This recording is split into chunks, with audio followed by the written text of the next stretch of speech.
Hi there, it's Kelly from Silly Moon Quilting Co. We're going to talk today about jelly. Jelly is a ruler that we created to be primarily used in 2-inch strips, hence the name jelly. When you piece a jelly roll together at 2.5 inches, you get 2-inch finished. So today we're going to just talk about a few of the basic designs and some of the markings that are on jelly. You'll see that I've added the sticky tape already. So the little bits that go here, and in all of our packages, of course, you get a little piece of sticky tape like this. When you add this, you want to cut this using scissors that are not your fabric scissors, because it is abrasive and it will destroy the back of will destroy your scissors rather. So that's really important. And typically I'll put the sticky tape wherever I plan that I'll be using my hands, or if there's a curve, I'll maybe add a little bit extra piece here if I'm using this edge. So if there's a curve, I want to make sure I've got good sticky tape around there so that it doesn't move underneath my needle. Ruler, of course, comes in 2 different sizes, 1/4 inch or 1/8, so you can easily use it on either your domestic or your long arm machine. So let's see just a few of the things that jelly can do. I apologize for my glove choice today. They're just plain black gloves, but it seems to help better with the filming and mean that I don't have changes in the lighting while I'm doing that. So I use these gloves.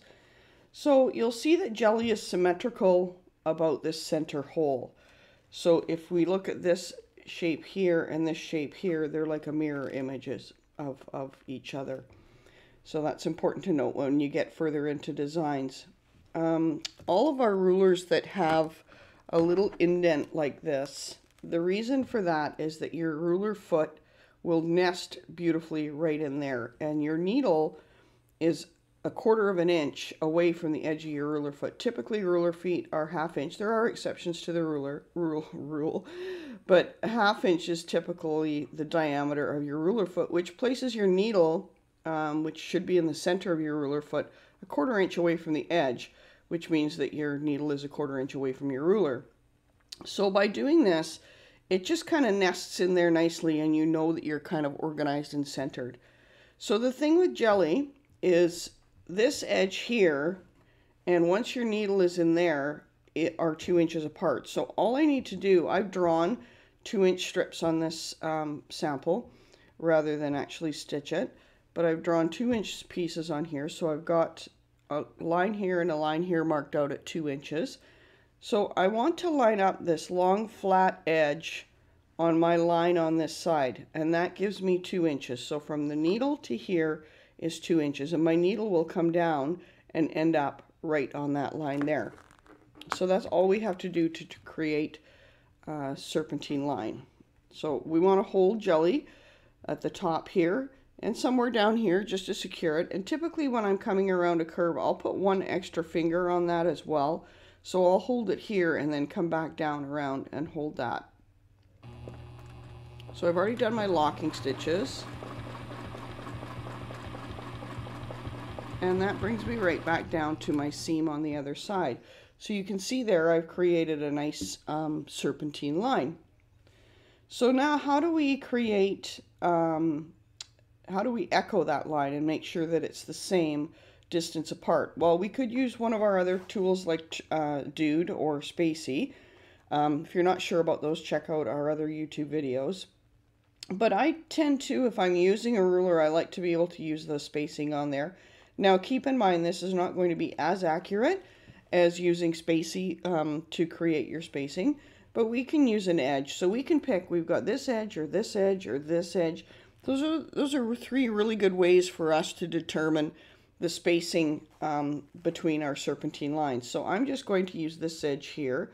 So I'm going to line up this line that's on the bottom here, this engraved line, and I'm going to line it up here. Now the problem without using something like Spacey that has that other little foot is we need to make sure that we stay nice and square. So you're going to want to watch that as you're going down to kind of make sure that your spacing is the same. And you're going to hold your fabric and you're just going to stitch down to the edge. And I'm going to stop when my needle comes in line there. And again, you can use any spacing you want. I'm just choosing to use that spacing today. So now I need to go back up the other way, and I'm going to remember that because of course I've turned my ruler, so I want to remember that by keeping this center part in the center. That's how I know that my ruler's going back up the right way, because it's very easy to turn things around and get them going the wrong way. So we want to make sure that that's how we do that, and make sure that that long part is lined up there. And on the top end, we want to make sure that the edge of this little indent area here, we want to make sure the indent area here, the edge of this, is lined up on the other side. That will make sure that we're nice and square and stay parallel to the line that we just created. So we're just going to hold everything taut, not tight, just taut. And then we're going to stitch back up the other direction. And it's perfectly normal to kind of go around that corner. That takes a little bit of practice to go around that corner and end up with decent stitches. So don't feel disheartened if you have to do that a few times to get that nice and even. So then to do another one, I'm just going to, I've lined up the same lines, and I'm going to stitch down and stop there. And then I'm going to hook up jelly again, and I can come back down using this edge again to make sure that I'm nice and square.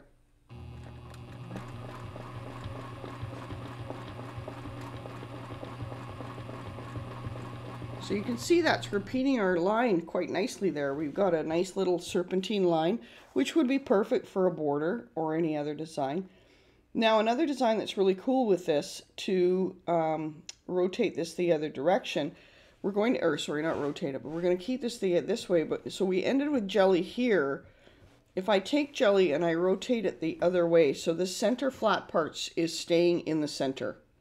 And obviously my marking lines are not perfect. And then I'm going to line up at the back there. And then I'm going to come back up this way. And stop when I get to my seam. And I'm going to use the same marker going this direction now down my seam.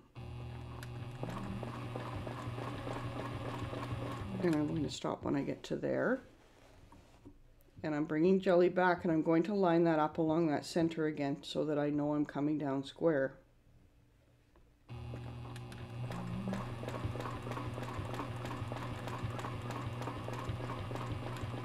And I'm going to stop when I get there, and then I'm going to rotate jelly again and come back up the other side.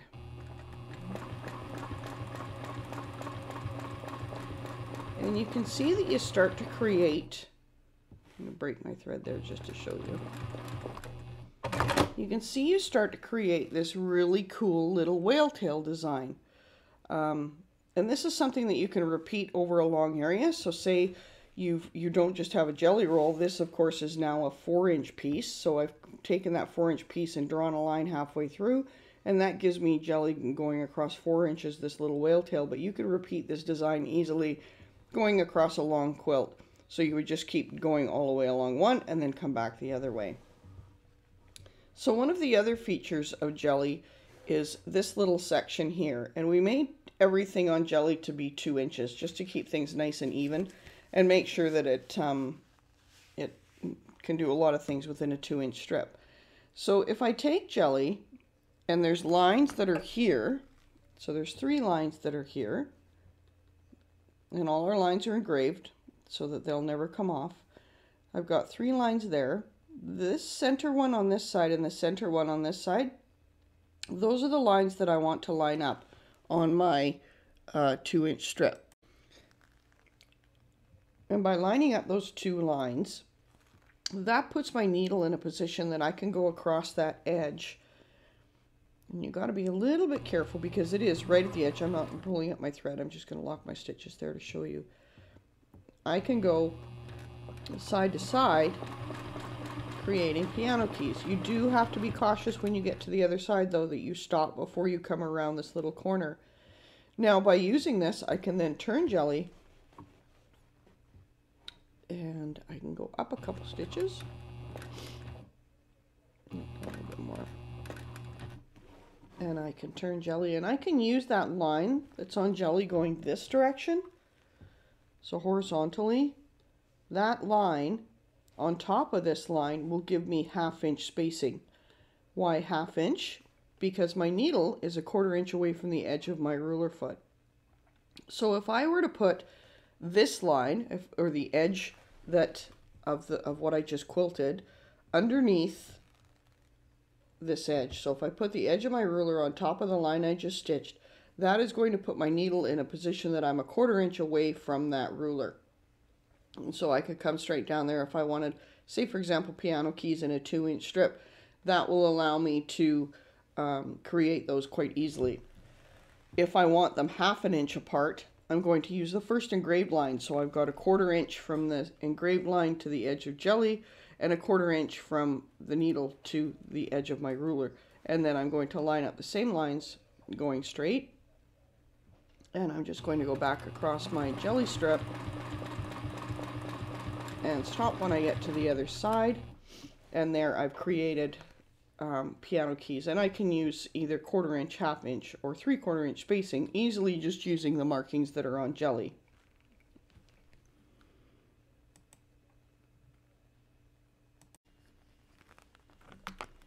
This inside part of jelly is also made for a 2-inch strip. So if we line up the edge or the engraved marking here and the engraved marking here on our seam, from tip to top, we are going to end up with a 2-inch arc, which you can use in combination to create a whole bunch of really cool ideas. So we're going to line up. We've got our needle down, our thread pulled up. We've got our needle down in our seam, which we're going to pretend we've got a 2-inch strip here. We're going to hook our ruler behind and put our foot right in that little hook again. And then we're going to rotate this end of jelly so that this foot, or sorry, this engraved line is on top of our seam. So our needle now is going to come up, and it looks like it's going to go over, but remember we've got a 1/4 inch away from that ruler to that spot. So I'm going to hold jelly. Again, make sure you've got your grippy tape on there.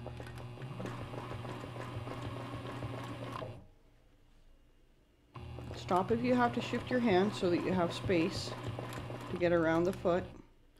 And remember, you can do this in any direction. So you can do this left to right if that makes it a little bit easier for you. I'm doing it this way because I feel it's easier to see on the camera. We'll do another one the other direction just to show you. So I'm going to rotate that so you can see. So you can see there I've created a nice little arc.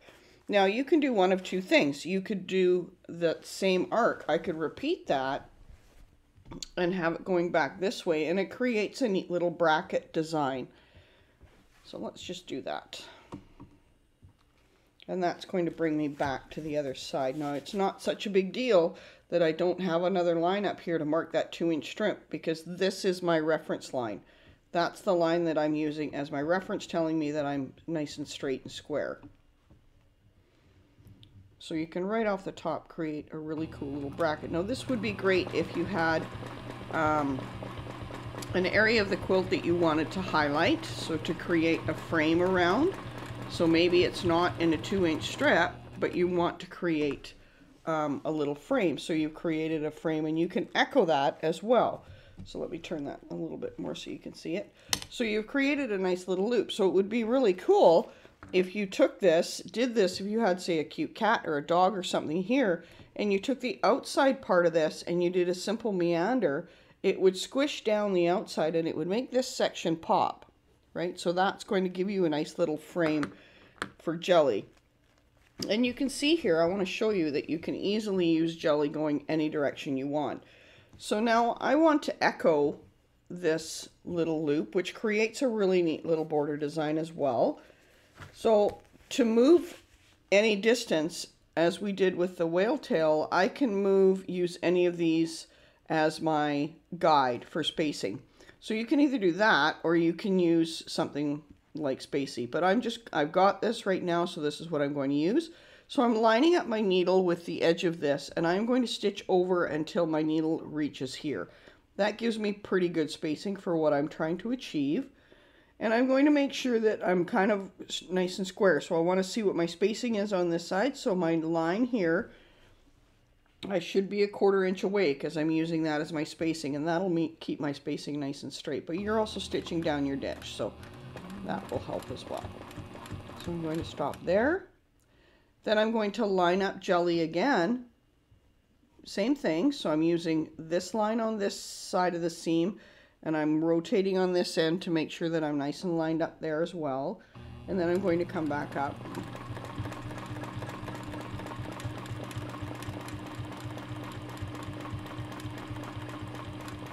So you can see there, you can use jelly left or right. The only problem you might run into is depending on your throat size going that direction, or your throat size in here, you may have to adjust and use jelly forward to back, or even at an angle. And of course is the beauty of ruler quilting, right? We can make sure that we go any direction we want. So now I want to keep echoing this, so I'm going to take this edge again, but I'm going to stitch back this direction now.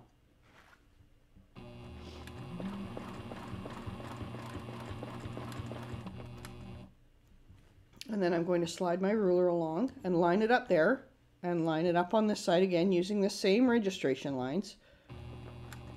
That is going to give me that duplicate line, right? So I can see that, so I don't want to do that. I want to go over one more space. So I'm going to use the same amount of spacing. Stop when I get to the end, and I'm going to hook my ruler foot up again, or my ruler again, and then I'm going to line it up on this side. And then I'm going to come back up.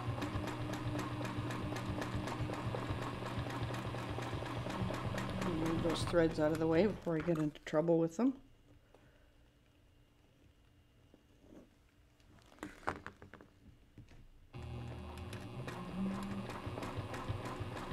And I'm going to bring jelly back down there.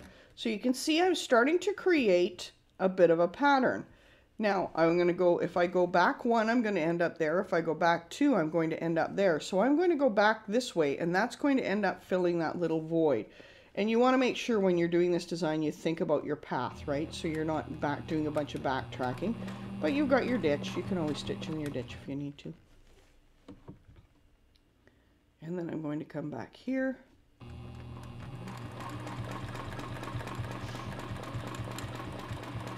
And you can see that that little arc ends up nesting beautifully within that 2-inch strip. So you can, and also you can see this would be a beautiful border within 2 inches. So if you turn this around and you kept echoing the same way we did this first one, you could end up with this in a 4-inch border, right? So you'd have 2 inches from here to here. So you could keep this design or this pattern going along within that 2-inch strip. Or a 4-inch strip if you mirrored it on the other side. The other thing that's really neat about this design is you can take this and you could fill in every second one of these with either pebbles or straight lines or whatever you kind of decided. And it just kind of makes the design look a little bit different and makes certain areas of it pop. But we're not getting into that today in the video. We're just kind of showing the basics of jelly. So those are a couple things. So you've got your whale tail, which we're using going down this way and then back up the other way. Your serpentine line, which is your first curve. You've got your piano key, which goes along this edge. And you've got your arc, which goes this way. Okay, so those are the basic designs of jelly.